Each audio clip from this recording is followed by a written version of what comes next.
You know, this is a book that's grown on me over the years. Because when I first read this, I didn't care for it. But with every reread, I really start to love it. And it's becoming one of my favorite books. And this is Star Wars Shatterpoint by Matthew Stover. One of the first books in the Essential Legends collection. But I want to talk about this version of the book here because it's interesting. This was one of the first Clone Wars novels. Now, a lot of people think of Clone Wars, they think of Dave Filoni's show, The Clone Wars, and all of the subsequent media that went with that. But before that, we had probably the most tight multimedia project of any fandom ever. That was the Clone Wars Multimedia Project. This is coming off the heels of New Jedi Order, which I believe was still going on at this time. It was kind of wrapping up. So Del Rey knew what they were doing with this. But unlike New Jedi Order, which is primarily a Del Rey heavy series, we have a cartoon, J.D. Tartakovsky's Clone Wars micro series. We have the Republic comics, and we have this and subsequent other novels. But this is probably one of the best. It's definitely the best of the early novels. I'm looking at this because they used to put timelines for solely the Clone Wars. The Clone Wars Multimedia Project here. And it's so small here. It's kind of cute. Even the YA books, the Boba Fett books, had these in them. But it lists the first 3 Boba Fett books, the first 3 volumes of Republic comics that were Clone Wars, which would be The Defense of Kamino, Heroes and Scapegoats, and Last Stand on Jabeam. Highly recommend the last one of those. But we also get the Cestus Deception, which was another early one, and Jedi Trial. But the funny one, we get an ad for Escape from Dagu, which never got released. Instead, Yoda Dark Rendezvous came out. So that's interesting. But let's get into what Shatterpoint is about.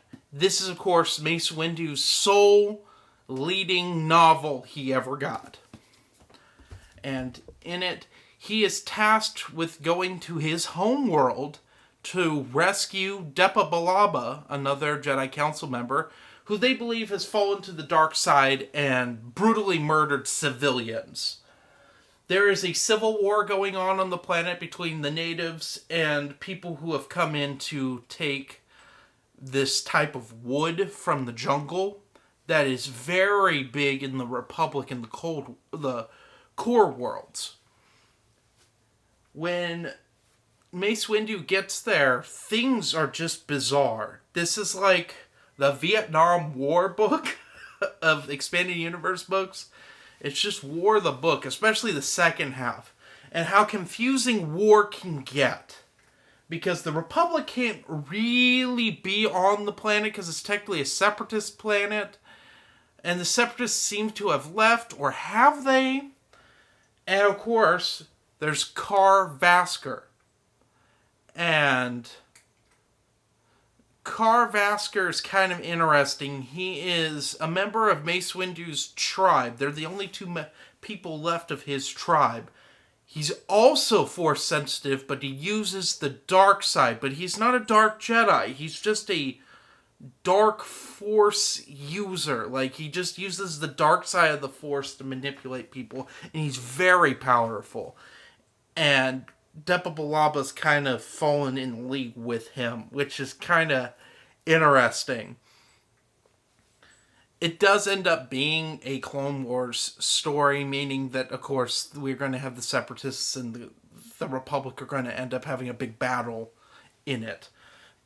But for the most part, it's just Mace Windu going further and further into the jungle. This reminds me a lot of Apocalypse Now as it gets stranger as you go up the river. it's weird. It never gets quite to an Apocalypse Now, like beheading the sacred cow thing that happens at the end of that, but it gets kind of wild. And then it becomes just a war book. But Mace Windu's sidekick, Nick Rostu, I believe is his last name. He's a great character, and out of all of these characters, he shows up in other things, which is fun. He shows up in a couple other Matthew Stover stories. So, anyway. What did I think of Shatterpoint? It's honestly a must-read if you want to read a Clone Wars era novel. This, Labyrinth of Evil, and Yoda Dark Rendezvous are probably the three best at that. And they each do their own thing. I guess if you want more, like, MedStar's a good place to go as well. Or the first Republic Commando book. If you really want the Clone Wars multimedia project feel in an adult novel, those are probably your best bet. After that, it becomes more TCW oriented, which we've reviewed pretty much all of those on the channel already. And if you haven't seen those, go check out my reviews on those. They're well worth your time. Anyway, what would I rate this? Give it a good 4.8 out of 5. The second half of this book, in my opinion, gets a little taxing with the war. Of course, I talked about this on Tusken Reader back when the Essential Legends re-release happened, where like the first half of this book is just perfect, but the second half, it really becomes like fatiguing with the amount of giant action set pieces. But overall, I think it's really great. One other thing that throws a lot of people off with this book before I get out of here is there's some first-person Mace Windu journals in this. And I think if people don't like the book, it's because of that. Because a lot of people don't like the first-person Star Wars stuff. They don't. You hear that, iJedi? They don't like that. And for me, it's a little weird, but it really gives Mace Windu a lot of character doing that, and it's a different way of doing it. And it's not the entire book is Dear Diary, you know. Otherwise, this would be like one of the worst books ever written if it was like that. But that's kind of grown on me over the years. It's a little jarring at first, but you get used to it. So anyway, 4.8 out of 5 stars. Well worth your time to check out.